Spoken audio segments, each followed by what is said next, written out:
Welcome to Elton's Retirement Journey and Travel. My name is John.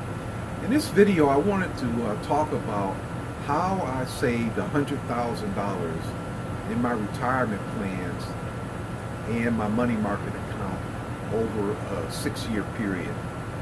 So in April of 2019, I took a new job with the firm that I'm with now. I left a previous employer and took a $5,500 pay cut. And when I took this job, I had took that type of pay cut because of the benefits were about half as what I paid on the previous job. So I got in and I looked at some of my checks, and I actually switched to head of household. Head of household on your taxes, it will take out less taxes, and it's a significant amount. It could add as much as $70 per paycheck. And with that, for about the next few years, I had went ahead with my budget that we've been talking about over at the Retiring Club and elsewhere. I noticed that how much I had in available cash. So what I did was I set up the 401k, and I think I plopped in somewhere around at least 10%. And it was a generous match of 100% of the first 5%.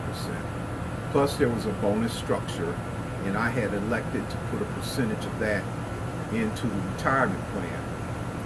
As well as I started saving some money on my own because I had so much disposable income after all my bills are paid, because I'm driving a 2012 Honda that's paid for. It's sitting right over there, and I don't have a car note, and it was just me here, and I had my bills all under management.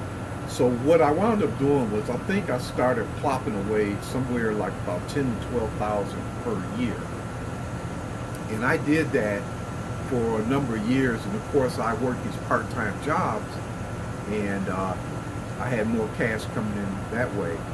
So I had got myself, as of right now, I'm up to 15% on the 401k, and I'm putting away another $500 towards a fund that would double as an emergency fund, and a fund that I can use to pay down the mortgage, and that's $500. So I am at a total of 15% on the job in the 401k, as well as 18% of my take-home pay, monthly take-home pay, the net income.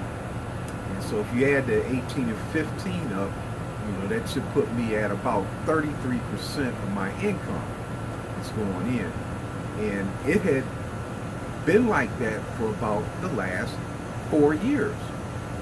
And I noticed that I had this income, and I was like, well, I want to get this home paid off. And a lot of the investing that I did was originally with the $500, and I opened up a Roth account.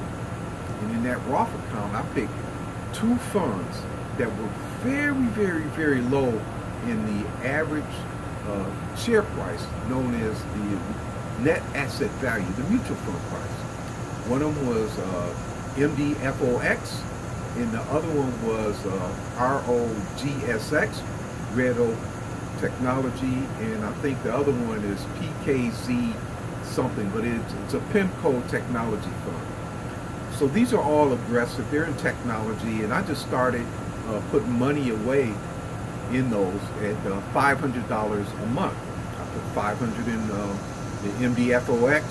Next month I put in the technology fund, and the Royal Oak Technology, I started that with $5,000, and I bought it at about $27 a share. It closed today at $51 a share. So by me continually putting the vast majority of my income away, and I got up to, right now I'm at about $1,200 a month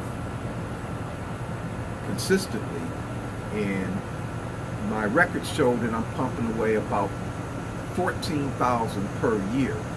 And with the appreciation in these mutual funds, which what I do is I look at the top performing mutual funds when I do a fund search, And then I look for other funds that are relatively new that have lower net asset value. If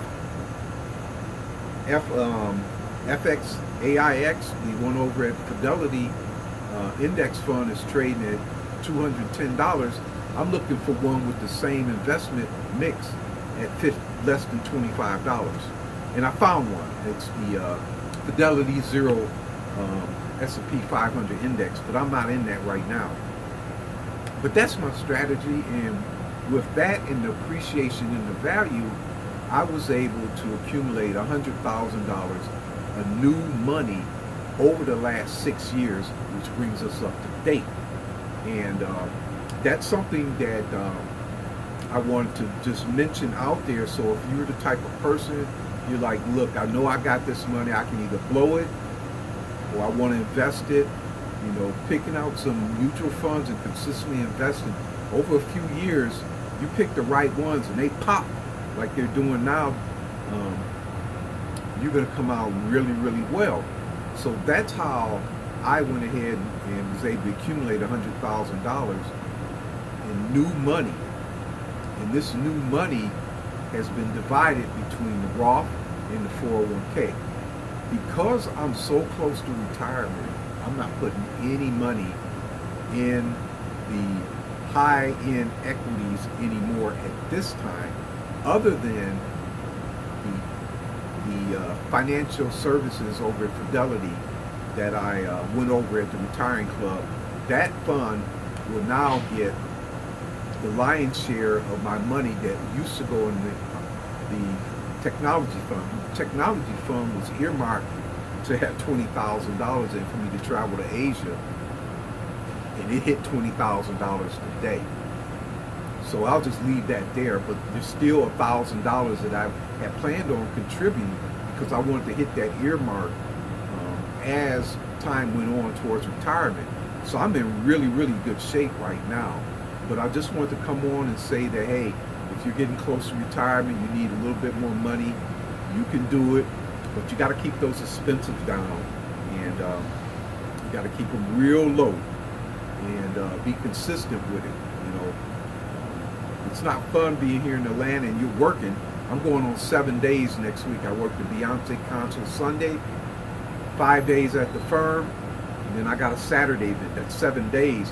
But those checks that are coming in, I'm actually putting it away because I have Falcon season tickets, and I'm using that money to pay for next season tickets. Once I get to a certain point, then I can start putting it in my pocket. But that's just some of the ideas that I have for saving money. So I just wanted to come on and say it can be done.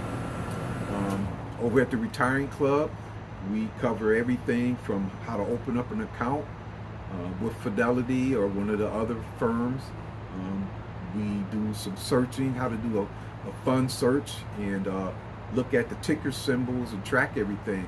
So I invite you to stop by and get yourself ready to save 100 grand. I know I plan on spending 100 grand once I retire, and you know, so we got the 57,000 to pay off the mortgage here at 65. And then we've got, well, now I could take a lot more money out. I think it's going to be $23,650 or something like that as a single person with the new Trump bill.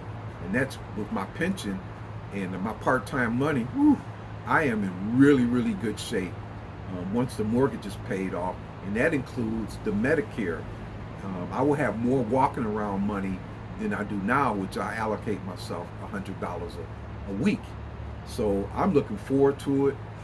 You know, I've already took the 70, work and collected 70. I moved that down. I was going to bridge to 70, but now that the funding with the trustees report, they're just not going to have enough money to pay out all those benefits. I'm going to take mine to 67, but I'm going to come out at 20. And with the tax break, I could take $23,000 out of a 401k. That's where all my money's at in the pre-taxed account. I'm going to be looking pretty good. So I just thought I'd come on and say that.